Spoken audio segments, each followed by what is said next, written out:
एक बार एक गांव में कृति नाम की लड़की रहती थी।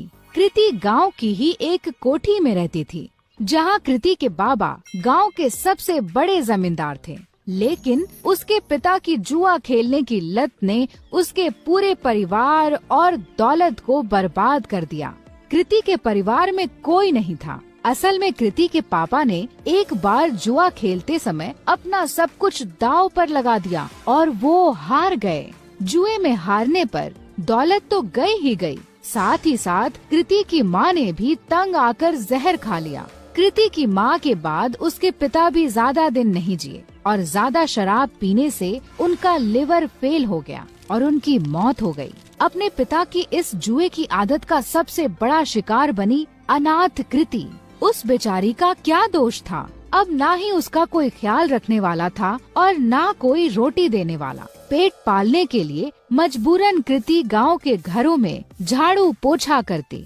कृति का ये सब करने का बिल्कुल भी मन नहीं करता, क्योंकि जिस घर में वो काम करती थी उसका मालिक उसे बुरी नजरों से देखता था। लेकिन 2 वक्त की रोटी के लिए कृति ये सब भी झेल लेती थी। कृति रोज सुबह सुबह गांव के मंदिर में जाती और अपनी दर्द भरी कहानी भगवान को सुनाती। हे ईश्वर, किस जन्म का तू मुझसे बदला ले रहा है? क्योंकि इस जन्म में तो मैंने किसी का भी बुरा नहीं किया। अब तू ही बता, अगर मेरा बाप जुआ खेलता था तो क्या इसमें मेरी गलती है? मैंने तो हर बार उन्हें जुआ खेलने से रोका, यहाँ तक कि रोकने के चक्कर में मार भी खाई, लेकिन हमेशा यह विश्वास रहा कि एक दिन तू सब ठीक कर देगा। मैंने तुझ पे भरोसा किया और तूने मेरे भरोसे का आज मुझे ये सिला दिया। न खाना है न कोई अपना, काम पे भी मालिक बुरी नजर से देखता है। क्या यही तेरी महिमा है? कृति की आंखों में आंसू भर आए और वो वहीं बैठकर फूट फूट कर रोने लगी।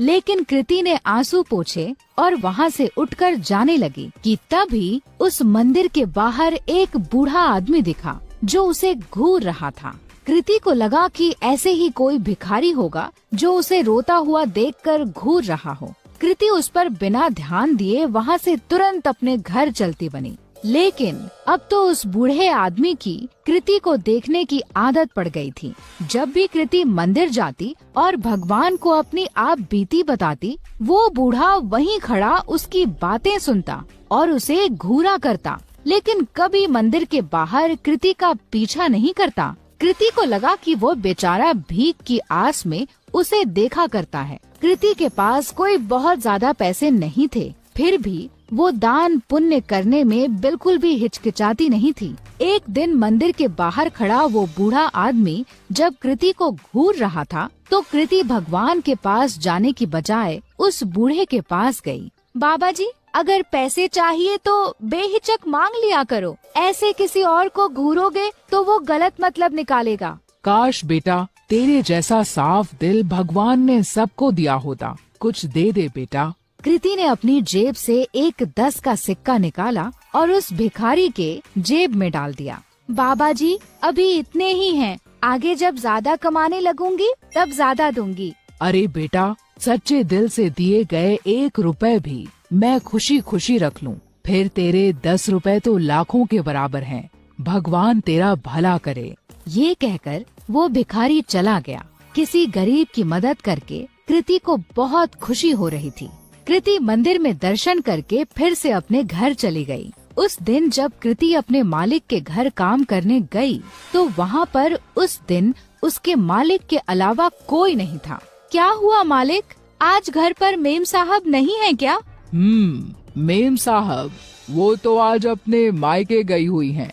वैसे उनके बारे में क्या पूछ रही हो? भला तुम्हारे और मेरे बीच में उनकी क्या जरूरत? अपने मालिक से ये सुनकर कृति कुछ सहम सी गई। मालिक, मैं जरा घर की साफ सफाई कर देती हूँ। ये कहकर कृति घर की साफ सफाई करने लगी। अपने मालिक के डर के मारे आज कृति ने जल्दी जल्दी सारा काम खत्म कर दिया। लेकिन काम करके जैसे ही कृति घर जाने के लिए दरवाजे की ओर बढ़ी, वैसे ही उसका मालिक दरवाजे के सामने आकर खड़ा हो गया। मालिक, दरवाजे से हट जाइए, मुझे घर जाना है। लेकिन मालिक अपनी जगह से टस से मस ना हुआ। और वहीं खड़ा रहा। मालिक, दरवाजे से हटिए, ये कहकर जैसे ही कृति ने मालिक को दरवाजे से हटाने की कोशिश की, वैसे ही मालिक ने कृति का हाथ पकड़ लिया। अरे ऐसे कैसे जाने दूं? आज तो मौका मिला है मुझे, बीवी भी घर पर नहीं है, आज तो तुझे नहीं जाने दूंगा। ये कहकर मालिक तुरंत कृति पर लपका। डरी सहमी कृति तुरंत अपनी इज्जत बचाने के लिए भागी, लेकिन उसका मालिक उसका पीछा नहीं छोड़ रहा था। तभी एक कोने में कृति को डंडा पड़ा हुआ दिखा और वो उसके पीछे दौड़ी। अब की बार कृति का मालिक जैसे ही उसे पकड़ने के लिए लपका, वैसे ही कृति ने उस डंडे को उठाकर उस मालिक के सर पर दे मारा और तुरंत दरवाजे से निकलकर वहाँ से भाग गई। फूट फूट कर रोती कृति बिना रुके भागती जा रही थी।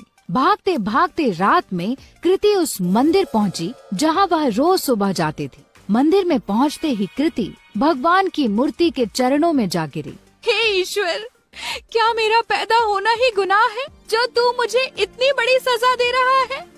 क्या गरीब और लाचार होने की यही सजा होती है कि कोई भी आकर हमारी इज्जत पर हाथ डाले? कृति की आंखों से फिर आंसू फूट पड़े। कृति ने आंसू पोंछकर जब आस-पास देखा तो पाया कि वो बूढ़ा आदमी फिर वहीं खड़ा था। बाबा, अब मेरे पास कुछ नहीं है आपको देने को। बच्चा, मैं तुमसे भीख लेने नहीं बल्कि कुछ देने आया हूँ। लेकिन क्या? तेरी कोठी के पीछे वाले कमरे में एक जादुई खजाना है जो सही समय आने पर अपने आप तेरे हाथ में आ जाएगा। ग्रहों की दिशा बता रही है कि आज ही वो सही समय है। कृति पहले से ही परेशान थी और ये सब सुनकर उसे और गुस्सा आ गया। बाबा जी, आपने मेरा दिल बहलाने के लिए ये सब कहा, मुझे बहुत अच्छा लगा, लेकिन मुझे झूठ पसंद नहीं। ये कहकर कृति अपनी कोठी की ओर चल दी।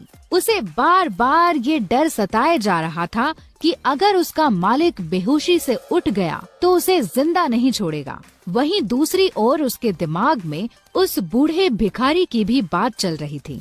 घर पहुंचते पहुंचते आसमान में बादल छा चुके थे और ऐसा लग रहा था कि मानो जैसे बहुत जोर की बारिश होने वाली है। कृति के कोठी में पहुंचने के कुछ देर बाद ही बारिश शुरू हो गई और बहुत जोर से पानी बरसने लगा। मूसलाधार बारिश के चलते कृति की पुरानी कोठी की छत से पानी टपकने लगा। आज तक कभी कृति ने इतनी तेज बरसात नहीं देखी थी। कृति जैसे ही छत की मरम्मत के लिए अपना छाता निकालकर बाहर गई, वैसे ही उसका छाता तेज हवा में फट गया। परेशान कृति फिर अंदर आई और सर ढकने के लिए कुछ ढूंढने लगी। आगे कुछ ना मिलने पर वो कोठी के पिछले हिस्से में चली गई, जहां उसके बाबा का पुराना कबाड़ रखा था। ढूंढते ढूंढते उसी कबाड़ में कृति को एक छाता मिला। चलो, इसी से काम चलाया जाए।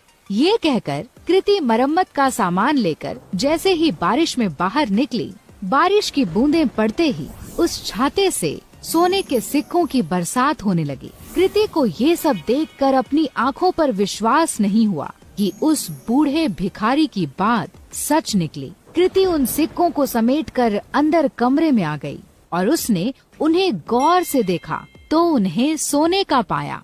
खुशी से पागल कृति की आंखों में आंसू आ गए। अब मुझे अपने मालिक के जैसे गंदे लोगों के लिए काम करने की जरूरत नहीं। कृति ने उसी रात अपना सामान बांधा और इस गांव को छोड़कर उस छाते के साथ निकल गई।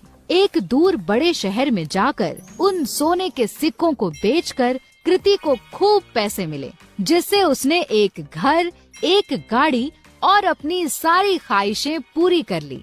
यही नहीं, उसने अपना खुद का बिजनेस ही शुरू कर दिया। इस तरह कृति की सारी गरीबी उस जादुई छाते ने दूर कर दी और अपने गंदे मालिक से बहुत दूर कृति सुकून से अपनी जिंदगी जीने लगी। गरीब बेटी का महलों का ससुराल।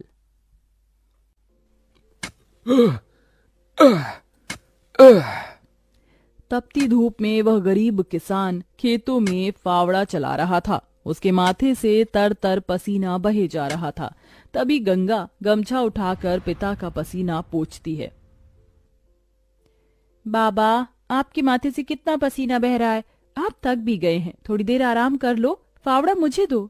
गंगा को खेत में फावड़ा चलाते देख सेवक राम की आंख भर आती है। मेरी गरीब बेटी के जिन हाथों में मेहंदी लगनी थी, उन्हीं नाजुक हाथों से मेरी गंगा सख्त फावड़ा चला रही है। तू एक गरीब की बेटी को ही ऐसा भाग्य देकर क्यों भेजता है भगवान? एक गरीब के जीवन की सबसे बड़ी दुविधा बेटी को ब्याहना होता है। ये कहानी है ऐसे ही किसान सेवक राम की, जो बड़ा गरीब है। उसकी दो बेटी गंगा और अंजू हैं। यूं तो सेवक राम ने गंगा के लिए कई रिश्ते ढूंढे, मगर भला एक गरीब की बेटी का हाथ कौन थामना चाहता है। किसी तरह से उनका जीवन कट रहा था। सेवक राम, उसकी बूढ़ी पत्नी जानकी और दोनों बेटी सारा दिन तपती धूप में खेत में काम करते रहे। शाम को खेत का मालिक ब्रिज वहां आया। अरे ओ सेवक राम, सारा खेत जोत दिया? जी ब्रिज बाबू, खेत भी जोत दिया और बीज भी बो दिया। ये ले, तेरे परिवार की आज की दिहाड़ी 250 रुपए। ये क्या मालिक, आप पैसे तो कम दे रहे हैं। पहले मेरी अकेले की दिहाड़ी आप मुझे 200 रुपए देते थे, फिर घटाकर 100 रुपए कर दिया और फिर सीधे 70 रुपए कर दिया, और उसमें भी पूरे पैसे नहीं दे रहे हैं। मैं, मेरी दोनों बेटी और पत्नी को मिलाकर हम कुल 4 जन आज खेत में दिन भर जर मर कर खटे हैं। अरे 30 रुपए ही तो कम है, उसमें क्या तू खरीद लेगा? है एक एक रुपया भी मेहनत से कमाना पड़ता है मालिक। फिर ब्रिज बाकी के 30 रुपए भी सेवक राम को दे देता है, जिसके बाद वह अपनी मढ़ई में आ जाते हैं और गंगा सबको खाना बनाकर खिलाती है और एक फटे गुदरी पर पूरा परिवार जमीन पर लेट जाता है। मगर एक पिता होते हुए सेवक राम चिंता में सो भी नहीं पाता। वह रात भर आंसुओं से बिछौना भिगोता है। अजी, आप अभी तक जाग रहे हैं? जिसके घर में जवान बेटी ब्याहने को हो, वो कैसे सोए? जाने मेरी गरीब बेटी के भाग्य में क्या लिखा है। भगवान ने सभी के घर आंगन में भाग्य जाग रहे हैं, मगर मेरी मढ़ई के आंगन में मंडप कब बनेगा? अजी, तुम चिंता मत करो, भगवान ने कहीं न कहीं जोड़ी बनाई होगी। सेवक राम का यही दुख कम न था। अभी तो और भी कठिनाई आने को थी। अगले दिन जब चारों खेत में पहुंचे कि तभी, क्यों रे सेवक, कल तू 30 रुपए के लिए पाठ पढ़ा रहा था, अब क्या करेगा? क्योंकि ये सारी की सारी जमीन तो पृथ्वीराज जी ने खरीद ली। तभी अंजू ने गंगा से कहा, दीदी, अब हम क्या खाएंगे? खेत बोकर ही तो थोड़े बहुत पैसे मिलते थे। सेवक राम अपने परिवार को लेकर लौट आया। वह दिन रात चिंता में गलने लगा। ऐसे घर कैसे चलेगा प्रभु? कैसे होगी गंगा की शादी? और शादी नहीं हुई तो लोग मेरी गंगा को जाने क्या क्या नाम देंगे, क्या क्या ठहराएंगे जानकी। मैं काम ढूंढने जा रहा हूँ। बाबा, मैं भी आपके संग चलूंगी। दोनों काम ढूंढते एक बड़े से मिल में आए, जहां शिव नाम का एक नौजवान गरीब मजदूर भी काम कर रहा था। जहां मजदूर राशन की बोरी भरी मालगाड़ी खींच रहे। सेवक राम ने काम मांगा, दोनों को काम मिल गया। गंगा अपने पिता की बराबरी में काम करती। तपती धूप से अक्सर उसके पांव और हाथ में मालगाड़ी खींचने से छाले से पड़ जाते, तो वहीं घर आकर वह अपनी माँ का हाथ बटाती। आप ही अपनी चक्की पीसती, कड़ी धूप में सड़कों से गोबर बीन कर लाती, उपले बनाती। एक दिन मालगाड़ी खींचते वक्त शिव उसकी मदद करता है। काका, क्या मैं आप दोनों के साथ खाना खा सकता हूँ? बड़ी भूख लगी है और मैं खाना भी नहीं लाया। हाँ बेटा, आओ ना। ये कहते हुए गरीब गंगा अपने प्याज और रोटी में से उसे भी देती है और हिचक से भरकर कहती है, माफ कीजिएगा, आपको खिलाने के लिए हमारे पास कोई पूरी पकवान तो नहीं है, जो है यही खा लीजिए। शिव वह रूखा सूखा भी हंसकर खाने लगा। अब अक्सर शिव उनकी मदद कर देता। उसकी अच्छाई गंगा के मन को भाने लगी और एक दिन शिव ने कहा, काका, अगर आप मुझे इस काबिल समझे तो मैं आपकी बेटी का हाथ थामना चाहता हूँ।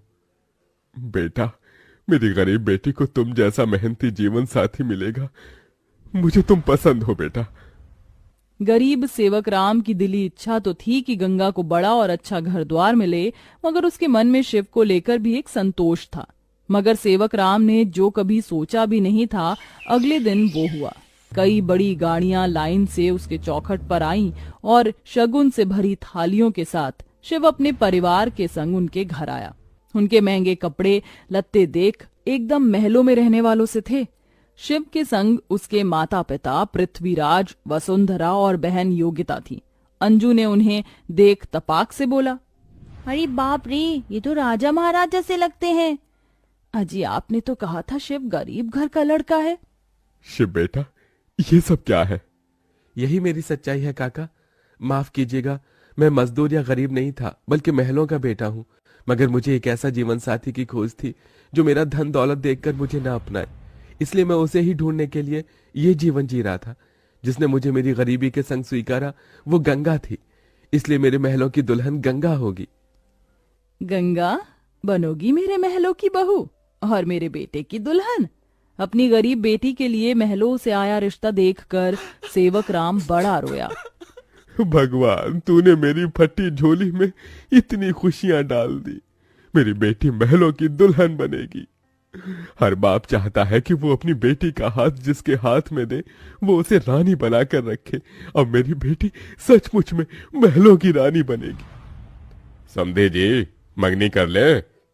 मगर इतनी छोटी सी मढ़ई में सब कैसे होगा?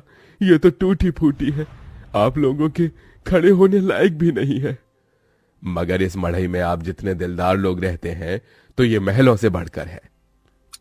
इसके बाद सेवक राम के छोटे से मढ़ई में उसकी गरीब बेटी की मंगनी होती है, जहां और थोड़े दिन के बाद बड़े ही धूमधाम के साथ गंगा की शादी होती है, जहां वह मंडप में मन ही मन कहती है, हे गौरी मैया, आपका धन्यवाद जो आपने मुझको मनचाहा वर दिया। इसके बाद गंगा विदा होकर अपने महलों के ससुराल में आ जाती है, जो दुल्हन के जैसा सजा हुआ होता है, जहां कई नौकर चाकर शाही अंदाज में उसके स्वागत में खड़े थे। तभी महंगे से लहंगे में ननद योगिता ने कहा, आइए भाभी, आपके महलों के ससुराल में आपका स्वागत है। जैसे ही योगिता गाड़ी से उतरती है, तभी नौकर चाकर थाली में फूल लिए खड़े उसके स्वागत में फूल बिछाए जाते हैं। जहां कल तक उसके पांव को कांटों की चुभन मिली थी, आज वह महल की दुल्हन बनकर फूलों में बदल चुके थे। जहां महल के द्वार पर सास वसुंधरा ने स्वागत किया, आओ हमारे महलों की दुल्हन, तुम्हारा स्वागत है। इस सोने की कलश को अपने दाहिने पांव से गिराकर अंदर आ जाओ। जी माँ। गंगा ने कलश गिराकर स्वागत किया। तभी ससुराल वालों ने उसे अनेकों तोहफे दिए। गंगा बहू, ये हार पिछले कई पुश्तों से हमारे महल में चला आ रहा है, अब तुम इसकी हकदार हो। भाभी, ये तोहफा मेरी तरफ से और ये तोहफा मेरी ओर से बहू। गीता दे रही हूँ, मैं जानती हूँ तुम इस महल का मान बढ़ाओगी। गंगा ने गीता को माथे से लगाया और फिर सास ससुर का आशीर्वाद लिया। माँ जी, बाबूजी, मुझे आशीर्वाद दीजिए ताकि मैं इस महल का मान निभा सकूं। सदा सुहागन रहो, जुग जुग जीती रहो। फिर गंगा विदाई में दिए अपनी गठरी को संग लिए शिव के साथ कमरे में आ गई, जहां आलीशान बड़ा कमरा, ऐशो मखमल का बिछौना और सब कुछ था, जिसे उस गरीब दुल्हन की आंखें देखती रह गईं। कैसा लग रहा है महलों के ससुराल में आकर? खुशी से गंगा की आंखें भर आईं। उसने कहा, यकीन नहीं होता, भगवान ने एक बार में ही इतनी खुशी दे दी। शिव, सब एक सपने जैसा लग रहा है। अब यही तुम्हारी दुनिया है। उस रोज जमीन पर सोने वाली गंगा मखमल के बिछौने पर सोई। अगले दिन वह नहा धोकर नीचे आई, जहां खाने की शाही मेज लगी थी और इर्द गिर्द नौकर खड़े थे। बहू बैठो, खाना खाओ। तभी नौकर ने गंगा को खाना परोसा। एक निवाला खाते ही गंगा को अपनी संघर्ष भरी जिंदगी और याद आ गई। उसकी आंखों से आंसू छलक गए। क्या हुआ गंगा बहू, खाना अच्छा नहीं बना? नहीं माँ जी, बहुत अच्छा बना है, बस ये सब खाने के तो एक गरीब की ख्वाहिश होती है। मैं बहुत खुश हूँ, बस चाहती हूँ कि हर लड़की को उसके सपनों का ससुराल मिले, जैसे मुझे मिला। थोड़े दिन में गंगा अपने महलों के ससुराल में सुखी से रहने लगी। किसी गरीब की बेटी को चुनकर हम भी ये पुण्य कमा सकते हैं।